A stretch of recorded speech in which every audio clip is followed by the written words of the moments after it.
Atlantic మహాసముద్రంలో పుట్టిన పెను తుఫాను మెలిసా జమైకాలో విధ్వంసం సృష్టించింది. కరేబియన్ దీవుని కకావికలం చేసింది.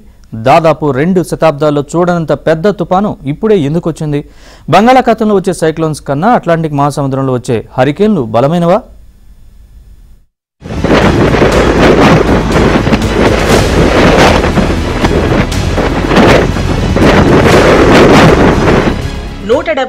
ఏళ్లలో ఎన్నడూ లేనంత భారీ హరికేన్ కరేబియన్ దేశం జమైకాను చుట్టేసింది. మన మోంతా తుఫాను తీరం దాటినప్పుడు 100 కిలోమీటర్లుంటే మెలిస్సా స్పీడ్ గంటకు 297 కిలోమీటర్లు.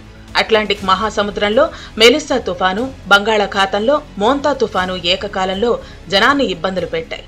జమైకాలో విధ్వంసం సృష్టించిన మెలిస్సా తుఫాను క్యూబా వైపు వెళ్లింది.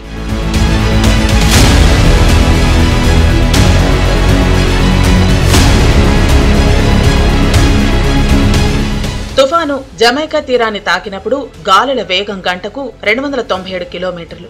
తర్వాత కూడా జమైకాలో గంటకు 205 కిలోమీటర్ల వేగంతో గాలులు వీశాయి.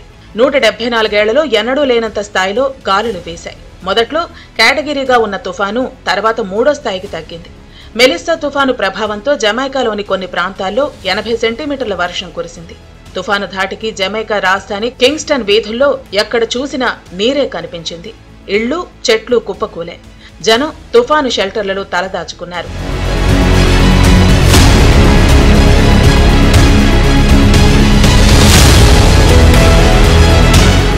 జమైకాలోని 2 అంతర్జాతీయ విమానాశ్రయాలను మూసివేశారు.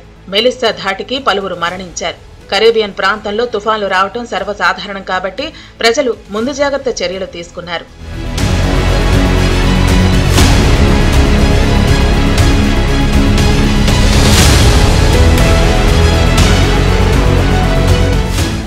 పెనుగాలుల ప్రభావంతో వేలాది చెట్లు నేలమట్టమయ్యాయి. కొండ చర్యలు విరిగిపడ్డాయి. విద్యుత్ స్తంభాలు కూలిపోవడంతో దేశం అంధకారంలో చిక్కుకుపోయింది.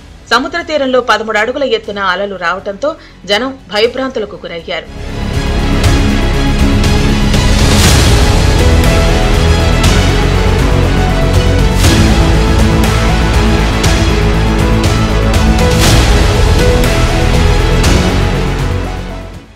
నష్టం తీవ్రత ఎక్కువగా ఉండటంతో ఐక్యరాజ్య సమితి రంగంలోకి దిగి ఆహారం, మందులు అందిస్తోంది.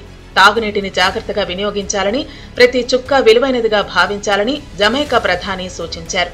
తుఫాను ప్రభావం Cuba, Haiti, Dominican Republic, Bahamas దేశాలపై గట్టిగా పడింది.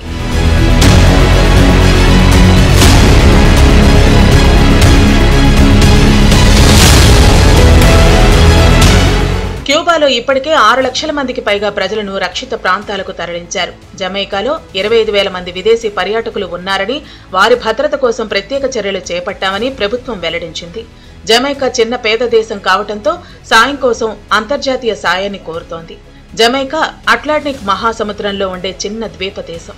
జనాభా 28 లక్షలు. పర్యాటక రంగంపై ఆధారపడే 10,000 చదరపు కిలోమీటర్లు ఉండే దేశం.